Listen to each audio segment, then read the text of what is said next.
নমস্কার বন্ধুরা, শুভ সকাল। আমি শ্রী, তোমরা দেখছো শ্রীয়ের সংসার। আশা করছি তোমরা সকলেই ভালো আছো, আমরাও ভালো আছি।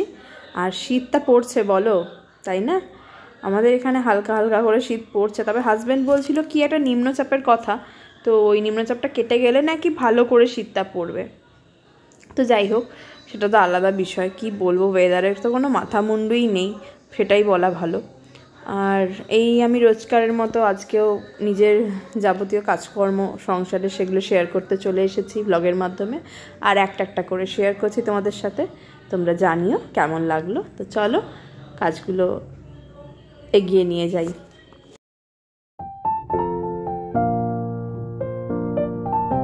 আর আমার কাজ কমপ্লিটও হয়ে গেছে। দেখো, চাও করে নিয়ে এসছি একদম আমার আর হাজব্যান্ডের জন্য। আমি নিজে না চা খাই না খুব একটা, একা থাকলে। হাজব্যান্ড যেদিন খায়, মানে হাজব্যান্ড যেদিন থাকে আর কি, সেদিনই খাওয়া হয়, না হলে একার জন্য আর কি করা হয় না, জানো তো। আর মা এলে করি, তো এরকম। চলো, তো আমার চাটা খেয়ে নিই। আর এখানে একটা মজার জিনিস দেখতে পাবে, এই হাসতে হাসতেই কথা বলতে বলতে কখন আমরা ঝগড়ায় সেটাকে নিয়ে চলে যাবো। মানে মারাত্মক ঝগড়া হয়েছে এই সময় হাজব্যান্ডের সাথে আমার। তো দেখো তোমরা, কি বলবো, আমার এখন নিজেরই হাসি পাচ্ছে যে একটু আগে হাসছি, আবার একটু পরেই আমরা একদম মানে কোমর বেঁধে ঝগড়া করছিলাম চায়ের টেবিলে, তা আবার সকালবেলা।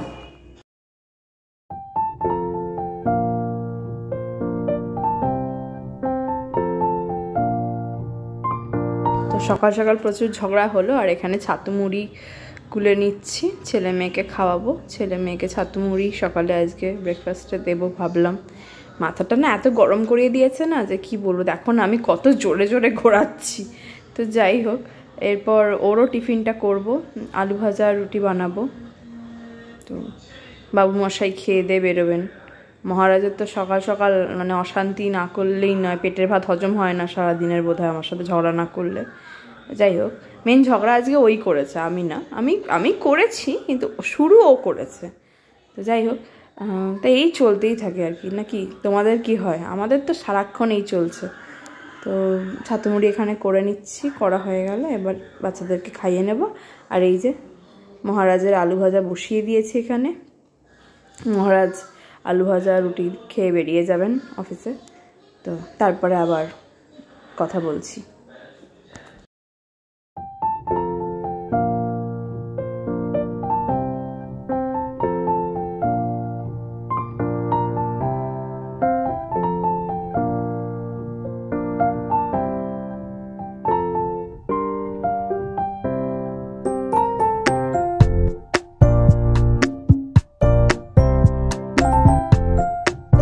চুল নিয়ে স্টাইল দেখছো? চুল নিয়ে স্টাইল চলছে, তো যাকে। আর এই যে হাজব্যান্ড বেরিয়ে যাওয়ার পর কিছুক্ষণ পর ছেলে মেয়েকেও স্নান করিয়ে দিয়েছি। স্নান টান হয়ে যাওয়ার পর এবার ওকে বসিয়েছি পিয়ানো নিয়ে, বসে এখনও খেলুক, একটুখানি সময় খেলবে। তো চুলগুলো আঁচড়ে দিচ্ছি। আর এরপর আমার রান্না বাকি আছে, রান্না বসাবো, তারপর স্নান করতে চলে যাবো। ব্যাস, তারপর যা হয় পুজো দেবো। এই যতটুকু পারছি ততটুকুই শেয়ার করছি। হয়তো অনেকখানি ভিডিও আমি শেয়ার করতে পারছি না, কিন্তু তাও চেষ্টা করছি শেয়ার করার।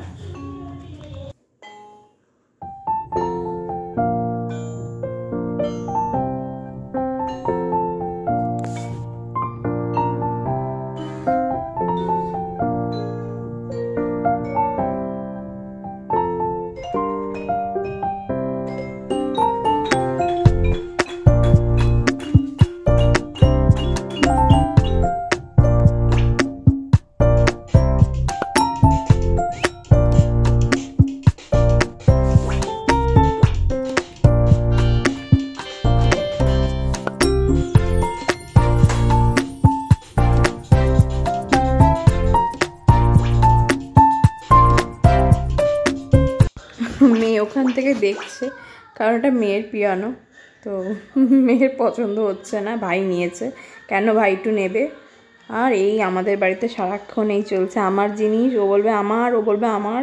এই পুচকি দুটো আমার আমার আমার আমার সারাক্ষণ করে। আর ভাই বোনের ঝগড়া, উড়ি বাপরে বাপরে বাপ। মানে সত্যি, কারোর দেখতে হলে আমার বাড়িতে চলে এসো।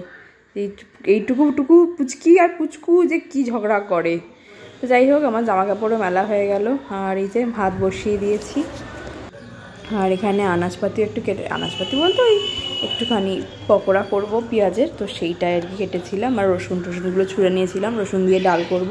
আর এখানে দেখো বেসনও ওই গুলবো বলে আয়োজন করে রেখেছি। কি ভালো লাগছে না, এরকম সুন্দর গুছিয়ে রেখেছি।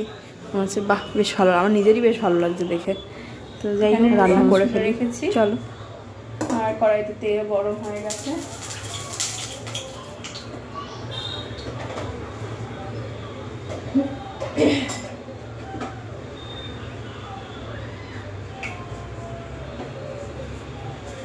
দিয়ে দেবো রাঁধুনি ফোড়ন।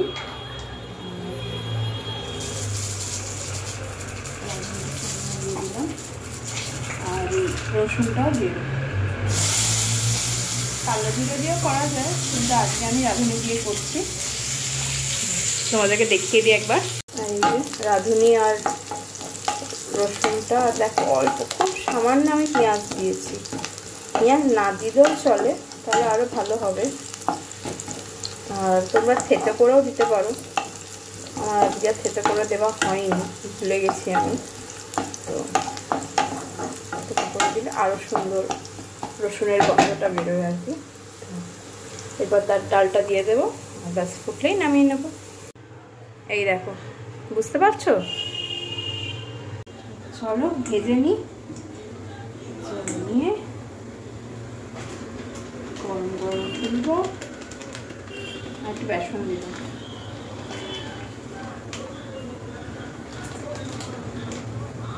পাতলা পাতলা লাগছে। আমাদের রান্না করতে করতে বেশ সুন্দর চোখের হিসাব হয়ে গেছে না? আমি তো ওইসব কিছুই মানে বাটি এই বাটি ওই বাটি করতে গিয়ে এত ভুলভাল করে ফেলতাম। বাবা ইয়ার্কি মেরে বলতো যে ও রান্না করলে সারা পাড়া খেতে পারবে আর কি, মানে বিয়ের আগের কথা বলছি আর কি।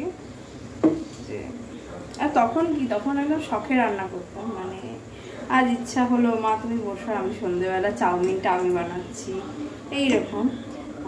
মানে একবার এরকম হয়েছে, সন্ধ্যেবেলা আমরা পড়ে ঠরে ফিরেছি, আমি ভাই পড়ে ফিরেছি। তো বসে আছি, খেলা করছি মনে হয় খেলাই করছিলাম। তো আর মা টিভি দেখছিল। তো আমি মাকে বললাম, মা খুব খিদে পেয়েছে। মা বলে, হ্যাঁ আমি টিফিন বানিয়ে দেবো, একটু দাঁড়া, আমি এই সিরিয়ালটা দেখে বানিয়ে দিচ্ছি। তো একটা সিরিয়ালের তখন খুব ব্যাপার ছিল না, একটা নেশা ছিল মা মাসিদের। তো যাই হোক, ওইটা মা বলছে হ্যাঁ বানিয়ে দিচ্ছি। না তোমাকে আজকে বানাতে হবে না, আমি বানাবো। মা বলছে কী বানাবি? আমি চাউমিন আছে? মা বলছে হ্যাঁ চাউমিন আছে। তাহলে দাঁড়াও আমি চাউমিন বানাবো। মা বলে তুই পারবি না, কোনোদিনও করিস না, রান্নাঘর নোংরা করিস না, আমি অনেক কষ্ট করে রান্নাঘর বুঝেছি, হ্যাঁ দেন একটু বসে বললো। হ্যাঁ না তুমি বসো না, আমি একদিন বানাই করে ধানাই পানাই করে আমি রান্নাঘরে গেছি। তো বানাবো কি, সমস্ত কিছু কেটে কুটে নিয়েছি, চাউমিনও সেদ্ধ করে নিয়েছি, সব ঠিকঠাক করেছি, ঠিক আছে। এইবার সাদা তেল দিয়েছি প্রথমে, চাউমিন যখন ভাজছি আর কি, সাদা তেলেই করেছি। তো সাদা তেলটা মনে হচ্ছে কম হচ্ছে, ভালো কথা, আমি সাদা তেলের জায়গায় আবার একটু সর্ষের তেল দিয়ে দিয়েছি। তেল হলেই তো হলো, তো কি আছে, সাদা তেল আর সর্ষের তেল কাঁচা অবস্থায় দিলে গন্ধ ছাড়বে, একটুখানি গরম করে নিতে হয়, এসব তো তখন মানে মাথায় কেন, কোথাওই নেই। তো যাই হোক, এরকম করে বেশ আমি বসি টসি দিয়ে খুব জোর কড়াই নাড়ছি করতে তেলটা, সর্ষের তেলটাও কম মনে হচ্ছে না, চাউমিনটা কেমন জড়িয়ে যাচ্ছে। কি রে বাবা, তাহলে কি হলো? আর তাহলে একটু বাটার দিয়ে দেখি, ফ্রিজ থেকে একটু বাটার এনে বাটারটাও ঢেলে দিয়েছি, হলো। মা বলছে তুই কী করছিস, এখনো তোর হলো না? কিরে মানে রান্নাঘর থেকে উদ্ভট মার্কা গন্ধ বেরোচ্ছে। আমি তুমি বসো না, আমি একটা জিনিস করছি, নতুনত্ব, দেখবে কেমন খেতে হবে। তারপরে সেটাতেও কেমন বিচ্ছিরি একটা গন্ধ ছাড়ছে, ভালো গন্ধ আসছে না। রান্নার এরকম সেলফে না ওপর আমাদের সব রাখা থাকে আর কি। তো একটু ঘি আছে, একটু একটা কাজ করি, তাহলে একটু ঘি দিয়ে দিই, তাহলে তো ঘি তো খুব সুন্দর গন্ধ হয়, একটু ঘি দিয়ে দিই। ও বাবা, ঘি দিয়ে তারপর ওটা কিরকম একটা গন্ধ যাচ্ছে, না আর পারছি না, অনেকক্ষণ রান্নাঘরে সময় দিয়ে ফেলেছি, আর আমার ধৈর্য কুলাচ্ছে না, আমি আর পারছি না, ধুর আমার ভালো লাগছে না বলে কড়াই অফ করে দিয়ে যা হয়েছে হয়েছে, থালায় আমার আর ভাইয়ের জন্য বেড়েছি, মায়ের জন্য বেড়েছি। আর ইন দ্য মিনটাইম আমার বাবাও ঘরে ঢুকছে। তো বাবাকে বল, বাবা তুমি চাউমিন খাবে? বাবা চাউমিন, হ্যাঁ আমি বানিয়েছি, তুমি খাবে, খেয়ে দেখো। হ্যাঁ তাহলে তো খেতেই হবে, তুই যখন বানিয়েছিস তখন তো খেতেই হবে, দে দে দে। তো আমি খুব আনন্দ, আর কেউ ভালোবেসে খাক না খাক, আমার বাবা ভালোবেসে আমার থেকে চেয়েছে। তো খুব আনন্দ, সঙ্গে সঙ্গে প্লেটে করে বেড়ে ঠেড়ে বাবাকে দিয়েছি। মা 1 চামচ খেয়েছে, খেয়ে মা চুপ। মায়ের এক্সপ্রেশনটা হচ্ছে এরকম দেখছে সবাইকে, এবার কি বলবে বুঝতে পারছে না। ভাইও চুপ, কোনো কথা বলছে না, হ্যাঁ না ভালো খারাপ কিছুই বলছে না, শুধু বাবা বলছে বা খেয়ে বা খুব ভালো হয়েছে, খুব ভালো হয়েছে, পরের বার দেখবি আরো ভালো হবে, আরো ভালো হবে। আমি ভাবলাম হয়তো তাহলে বাবা যখন বলছে ভালো হয়েছে, তাহলে ভালো হয়েছে। ও বাবা, আমি যাহাতক 1 চামচ নিয়েছি, আমার তো আর এইখানে মুখের ভিতরে এইখানে আর নামছে না, এইরকম অবস্থা। খারাপও লাগছে, এতগুলো জিনিস নষ্ট হলো, হলো, কি বিচ্ছিরি স্বাদ হয়েছে। মা তো বুঝতে পারছি যে বাবার সামনে আমায় কিছু বলবে না, পরে আমায় দেবে আচ্ছা করে, যে রান্নাঘরে এতগুলো জিনিস নষ্ট করলো। যাই হোক, আমাকে কেউ কিছু বলেনি, তো সেটাই আর কি। ওই বাবা, এই যে চেষ্টা করতে গেছিস, এইটাই দেখবি একদিন পারবি, হবে। যে চেষ্টা করে তার হয়, চেষ্টা না করলে তো হবে না। ভুল না করে, বা হাজব্যান্ড বলে ভুল না করলে শিখবে না, ভুল করবে তবে তো তুমি শিখবে। তো যাই হোক, বাড়ির সবাই আর কি আমাকে কেউ কিছু বলেনি, তো আমার এখনও মনে পড়ে। তারপর আমার হাতে যারা যতবারই আমি চাউমিন বানিয়েছি, সবাই খুব পছন্দ করে যে না, ওর চাউমিনটা একটু অন্য রকমের খেতে হয়, একটু আলাদা রকমের খেতে হয়, সত্যি একটু অন্য রকমের খেতে হয়, এরকম করে সবাই বলে। তো ভালোবাসে আমার হাতে চাউমিন খেতে, সবাই ভালোবাসে, এমনকি এখন আমার হাজব্যান্ড ভীষণ ভালোবাসে চাউমিন খেতে আমার হাতে। তো তাই আমি ওকেও মাঝে মাঝে গল্পটা করি যে আমি একদিন ওইরকম উদ্ভট, আমার ফার্স্ট চাউমিনটাই আমি ওইরকম উদ্ভট বানিয়েছিলাম। আমি তো ভাবতেই পারিনি যে আমি কখনো পারবো, এই কথাটাই ভাবিনি। তো কিছুই না, এটা জাস্ট কেন বললাম তোমাদের, এরকম কোনো কারণ আমার কাছে নেই, হঠাৎ করে মনে পড়লো, কথা বলতে ইচ্ছা হলো, বলে ফেললাম। তো চলো, আমার এখানে পকোড়াটাও ভাজা হয়ে এসছে, ওই পকোড়াটা ভাজতে ভাজতে আর কি সময় পেলাম, তাই বললাম, এই করতে করতে মনে পড়লো ইনসিডেন্টটা। তো চলো এবার এটাকে তুলে ফেলবো, আর তারপরে কি বললাম, চান করতে চলে যাব। এক কথায় শুরু করি, আরেক কথায় পৌঁছে যাই, আমার কথায় শেষ হয়। এটা হয়তো সবার সাথেই হয়, যারা আমরা প্রত্যেকে কথা বলতে ভালোবাসি, তাই না? বলো কিন্তু আমাকে। আর শুভ সন্ধ্যা বন্ধুরা, দুপুরের পর আমি আর ব্লগ করিনি, সময় পাইনি গো, আর তাই জন্য সন্ধ্যা থেকে শুরু করলাম। আর এখন বানিয়ে নিচ্ছি সুজি ছেলেমেয়ের জন্য, ছেলে মেয়েকে খাইয়ে নেব, তারপর মেয়েকে পড়তে বসিয়ে দেব। আর আজকের ভিডিও এই অবধি থাকলো, কেমন লাগলো যদি সময় তোমরা পাও তাহলে জানিও। আর নেক্সট ভিডিও খুব তাড়াতাড়ি আসছে, ব্যাস এইটুকুই। ভালো থেকো, সুস্থ থেকো।